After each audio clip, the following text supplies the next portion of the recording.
Sometimes life collapses not due to our failures but due to the flawed world.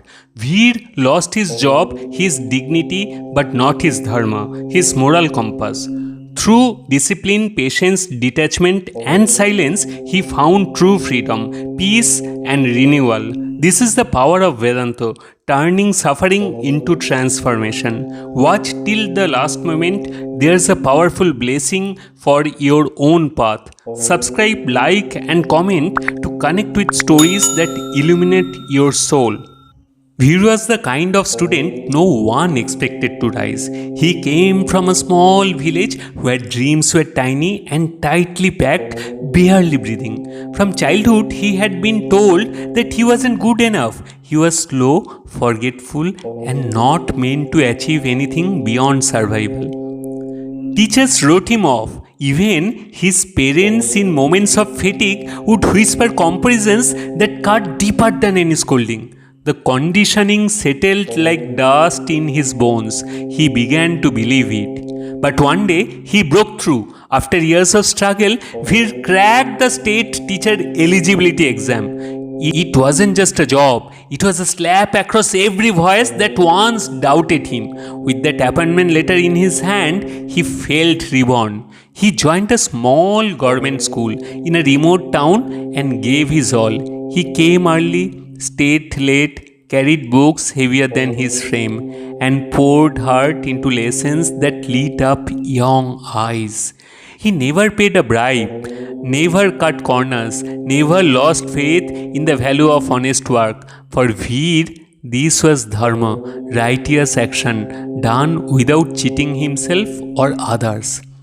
But 5 years later, headlines shattered his peace. Court cancels all appointments. Massive recruitment scam uncovered. His appointment, like thousands of others, was declared void.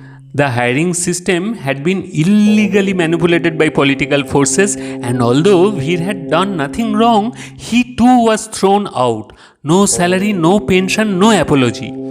His life's work had been erased, not by his failure, but by someone else's corruption. At first, he was numb. Then came rage. Then came the urge to give up.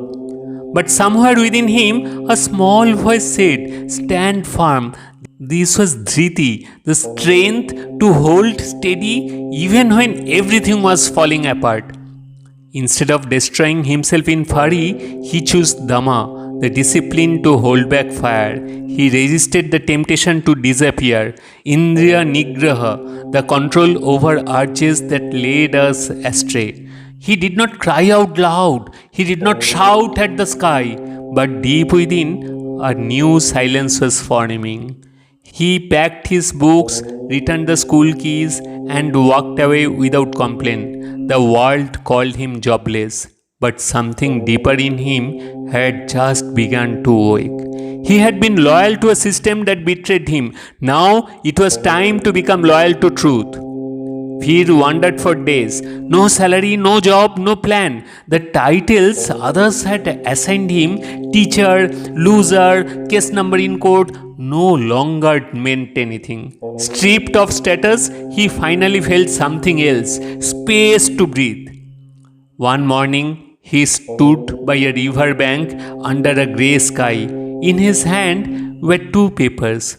One, the school appointment letter he had cherished the day he joined.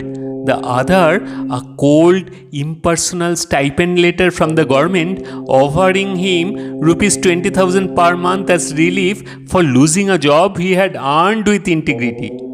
With no drama, no tears, he dropped both into the flowing river. He didn't burn his past, but he did let go of the parts that were never his fault. That was his quiet revolution, returning false teachings to their source. He was done clinging to broken systems that fed on broken promises.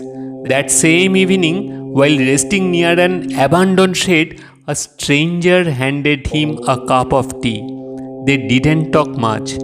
No names, no resumes, just stories. The kind only pen can carve. The man didn't ask what Veer had once been. He only asked, "What now?" For the first time, he felt something stir. This was belonging, not by identity but by resonance. His search for his soul tribe had begun. No certificates required. He started teaching again, but differently. Under trees, beside brick kilns, near railway slums. Wherever children gathered, he sat with them. No blackboard, no fees, just open hearts.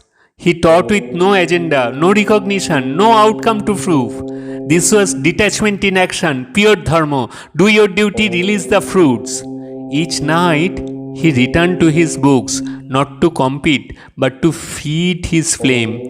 Vidya was now his nourishment. He whispered truths to the wind, not to be heard, but because Satyam must live, even in silence. When the ache of injustice tried to rise again, he exhaled deeply. Akroth, no anger, no noise, just breath. He had lost his government badge, but he had gained something incorruptible. He now lived with Dharma, his inner compass. He earned Artha not in notes but in value. He tasted Kāma in the joy of being useful, and he walked towards Mokṣa, freedom from all chains, even invisible ones. The world thought he had been defeated, but the truth was simple. He was finally free.